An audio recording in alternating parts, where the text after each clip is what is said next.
Good morning, students. I hope you are enjoying your studies. So, today we are going to start our next chapter, chapter number 4, that is metals and non-metals. नया chapter है chapter number 4 जिसमें हम metals और non metals के बारे में पढ़ेंगे.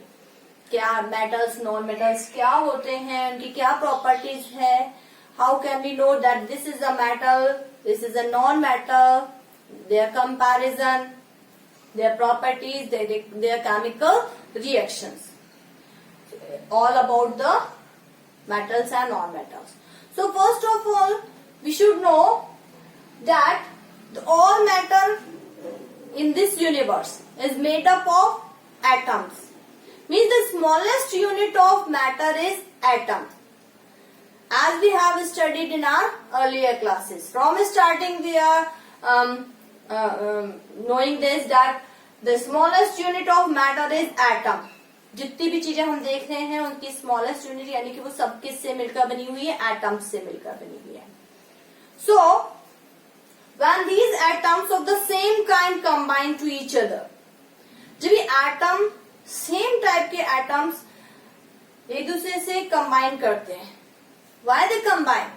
Because as we know that atoms cannot exist independently. जो एटम्स होते हैं वो इंडिपेंडेंटली एग्जिस्ट नहीं कर सकते. So they combine with the same kind of atoms और with the different kind of atoms.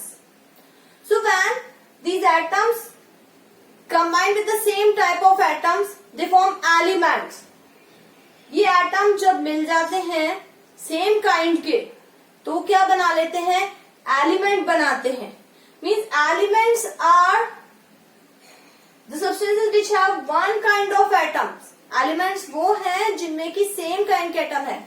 For example, if we take the example of hydrogen, अगर हमने हाइड्रोजन लिया और ये हाइड्रोजन के एटम ने सेम काइंड के एटम यानी कि एक और हाइड्रोजन से ही कंबाइन कर लिया तो हमारा क्या बन गया, H2. अभी H2 क्या है, ये एलिमेंट है. ये एलिमेंट है जिसमें कि सेम काइंड के क्या है, वन काइंड के क्या है, एटम्स है. Is it clear? इसी तरीके से नाइट्रोजन है. नाइट्रोजन ने क्या किया, दूसरे एक नाइट्रोजन के एटम से कंबाइन कर लिया और क्या बना लिया, N2. ये भी क्या है, एलिमेंट है जब दो सेम काइंड के एटम्स ने क्या किया, कंबाइन किया. एक से ज्यादा भी हो सकते हैं कभी कभी और उनसे भी ज्यादा हो सकते हैं, पर जनरली एटलीस्ट 2 एटम्स क्या करते हैं, कंबाइन करते हैं. तो एलिमेंट्स क्या हैं, the substances which have same kind और one kind of atoms. Then when these atoms combine with different kind of atoms, जरूरी नहीं है कि इनको एग्जिस्ट करने के लिए हमेशा सेम काइंड के एटम से ही कंबाइन करें. कभी कभी वो डिफरेंट काइंड के एटम से भी कंबाइन कर लेते हैं. For example, if we are taking the example of hydrogen, यहाँ हमने हाइड्रोजन के एग्जाम्पल लिया है कि हाइड्रोजन ने हाइड्रोजन से कंबाइन किया और H2 बन गया. तो अब हम ये लेते हैं कि ये जो एक हाइड्रोजन है इसने दूसरे हाइड्रोजन से कंबाइन किया नहीं किया, इसने किससे कर लिया, क्लोरीन से कर लिया, डिफरेंट काइंड ऑफ एटम से कर लिया और क्या बना लिया, HCl. तो ये जो HCl है वो क्या है, एक compound. So the compound are the substances which have different kind of atoms, जिसमें डिफरेंट काइंड ऑफ एटम्स क्या है, एक दूसरे से कंबाइंड है. H2O का एग्जाम्पल भी ले सकते हैं कि इसमें क्या किया, एक ऑक्सीजन ने या हम कह सकते हैं 2 हाइड्रोजन के, एक हाइड्रोजन ने दूसरे हाइड्रोजन के साथ और साथ ही साथ एक ऑक्सीजन के साथ कंबाइन कर लिया और क्या बना लिया, H2O. तो इसमें क्या है, 2 डिफरेंट काइंड्स के एटम्स हैं, एक तो हाइड्रोजन के हैं और दूसरा किसके हैं, ऑक्सीजन के हैं. So they have different kind of atoms. H2O ले लीजिए, हमने HCl का एग्जाम्पल लिया, H2SO4 ले लीजिए, HNO3 ले लीजिए, सब में क्या है, different kinds of atoms are present. So the compounds they have different kind of atoms. इस चैप्टर में हम मेनली किनको पढ़ने जा रहे हैं, एलिमेंट्स को पढ़ने जा रहे हैं. जितना भी हमारे यूनिवर्स है उसमें क्या प्रेजेंट है, नियर अबाउट 118 एलिमेंट्स जो हैं वो डिस्कवर हो चुके हैं. ये जो एलिमेंट्स हैं they are divided into 3 categories, metals, non metals and metalloids. इनको हमने 3 कैटेगरी में डिवाइड किया है, मेटल्स में, नॉन मेटल्स में और मेटलॉइड्स में. ये मेटलॉइड्स क्या है, they are present in between the metals and non metals. इनको हमने बीच में रखा है, किसके, मेटल्स और नॉन मेटल्स के बीच में, because they have properties of both metals and not metals. क्योंकि इन मेटलॉइड्स में इन मेटल्स की भी प्रॉपर्टीज होती हैं और इन नॉन मेटल्स की भी प्रॉपर्टीज होती हैं, इसलिए इनको हमने इनकी क्या रखा है, बीच में रखा है.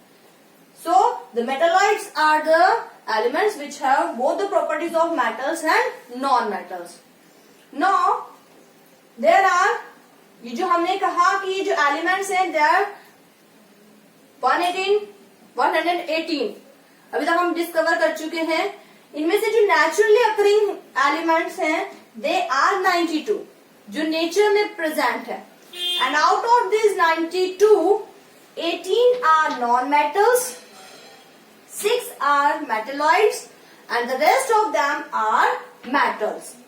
तो naturally occurring जो elements हैं वो क्या है, 92 है.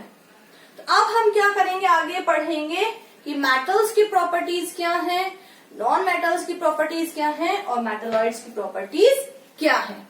इसके लिए सबसे पहले हम स्टार्ट करते हैं मेटल्स और मेटल्स की physical properties and we will compare them with non-metals.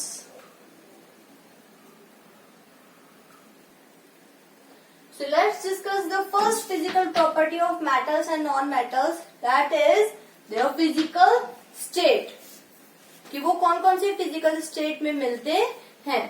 Metals are generally solid because they have strong bonds.